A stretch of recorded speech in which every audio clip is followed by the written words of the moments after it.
Hi, everybody. Dan Illman, Mike Beer, taking a look at the feature race at Gulfstream Park on Saturday. A graded event for sprinters. This is the Grade 3 Hurricane Bertie, going 6.5 for fillies and mares. Let's take a peek at this field. It's a pretty solid group, Mike. The key to the race is the two.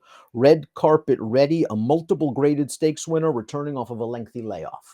Be interesting to see what we get here, Dan. I do think that there's just a chance that she's better than these horses if she's ready off the left. That's a pretty big question. We haven't seen her since last summer. She's very tactical, however, and she's classy. We'll take a look at the Timeform US Pace Projector, and they have Red Carpet Ready up among the early leaders. The 4 Spirit Wind is very fast, as is the 6 Lady Rattler. I would expect them to be close to the pace. I wouldn't be surprised if the 7 Liban is also close, despite the fact that she's turning back off a couple of routes. Yeah, exactly. We'll see if that horse can keep up early, because it does feel like there's enough speed in this race that this pace could get pretty fast. We'll see. Lady Rattler is capable of taking a hold and sitting if she has to, but I expect them to come out running at least to get a position in this race. There's a chance this pace heats up, and you'll note that the horse with the LP flag over her chiclet, which indicates the fastest Timeform US late pace right now, this would be a big price. The number 3 Dreamster coming off of a 5th in the inside information behind Olivia Darling. We'll start things off with Unifying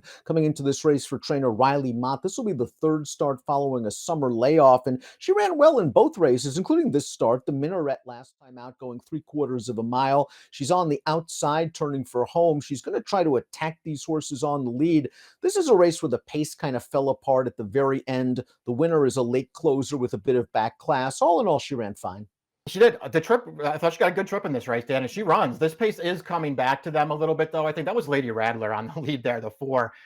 Timeform US didn't have it, a fast pace in their fractions. I thought that pace was fast. I mean, she was moving right along in there. She got tired in the stretch, and those 1-2 finishers came from the back and closed her down. Yeah, those fractions, 22 flat. Then they went about 22 and 1 for the second quarter mile. They were really moving. Red Carpet Ready is the number 2. She won the 8 Bells at Churchill Downs. She's experienced at Gulfstream Park, a win in the Forward Gal last year. And last time out on the Victory Ride, although the beaten favorite, she was facing the ill-fated and very talented Maple Leaf Mel. The 3rd finisher, Vava, came back to win 2 graded stakes races. And Red Carpet Ready needed surgery after that race, so she might have been injured during the running. Obviously something went wrong there. Obviously she was in a good field anyway, but she didn't run her race that day. She was undefeated sprinting heading into that race, Dan, and she had the figures to suggest that she was one of the better 3-year-old filly sprinters in the country. It's all about the layoff in this race. If she's ready off the bench here and runs her good race, she could be really tough.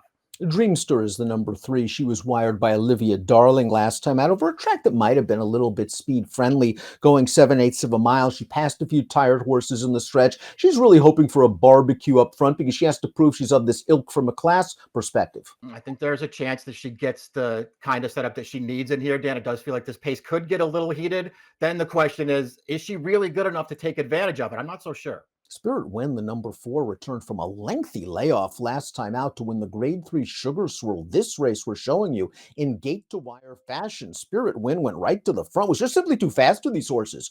Opened up a clear lead, and last, Olivia Darling's going to run 3rd. After this race, it appears Spirit Wind was privately purchased and sent on over to Sappy Joseph, who did good work with horses like 3 Witches last year, filly and mare sprinters. This filly's quick. Yeah, she is. She's really fast. I like this horse. She doesn't run that often, but when she does, she tends to show up, especially at Gulfstream. They only shipped her once for that winning colors last year, and that didn't work out. But her races on this track, they're really strong. The figures say she's a major contender in here. If she gets loose, look out. Olivia Darling, the number 5, has certainly run well during this Gulfstream Championship meet. Came from off the pace to finish 3rd behind Spirit Wind in the Sugar Swirl. And then she scored with a 99 Beyer speed figure in the inside information. Let's watch that race.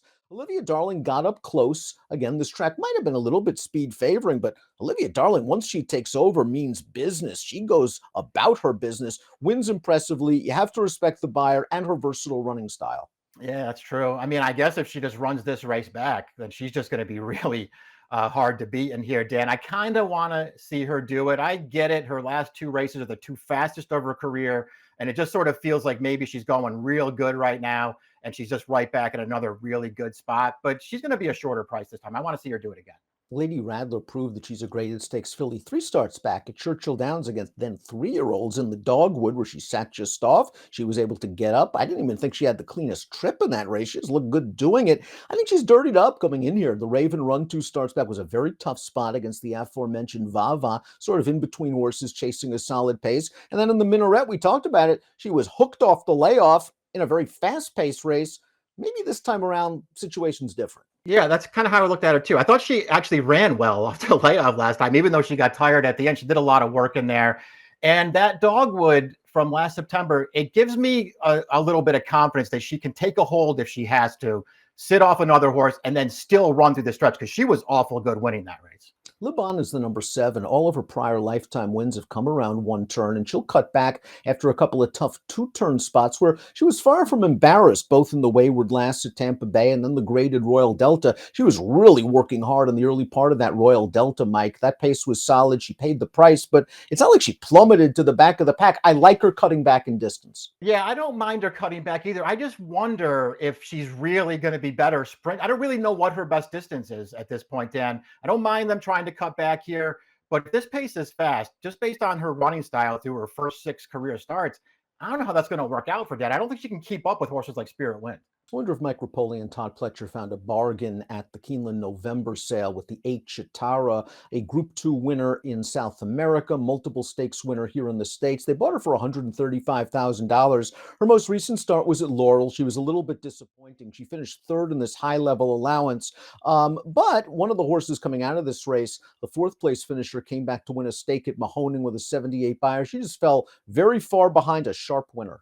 Yeah, she did. I don't really care about this race. It's all just about whether she can get back to one of her good ones here, first time out for Pletcher. Because if she does, I mean, you have to maybe go back a little bit, Dan, but she's got plenty of races that would make her really tough in here. And she's another one who doesn't need the lead. Another horse that would benefit potentially if the pace is fast, breaking from the outside post. She figures to be in the clear, turning for home. Let's take a look at our top picks at Gulfstream for the Hurricane Bertie. Lady Radler, a little pace play here. Last time out, cooked on the lead. Time before that, in a little bit tough. The race 3 starts back was very interesting for me, and I think she should be right there when they turn for home. That's the one that I liked too, Dan, the Dogwood. I feel like if she can run that race, she could be competitive in here. I'm just going to try to beat Red Carpet Ready off the layoff. Unifying has been consistent for Riley Mott. I have a feeling this pace can heat up. She rallied last time out at Tampa Bay, but she was kind of the first horse to make a crack into that tiring pace, and a late kicker ran her down.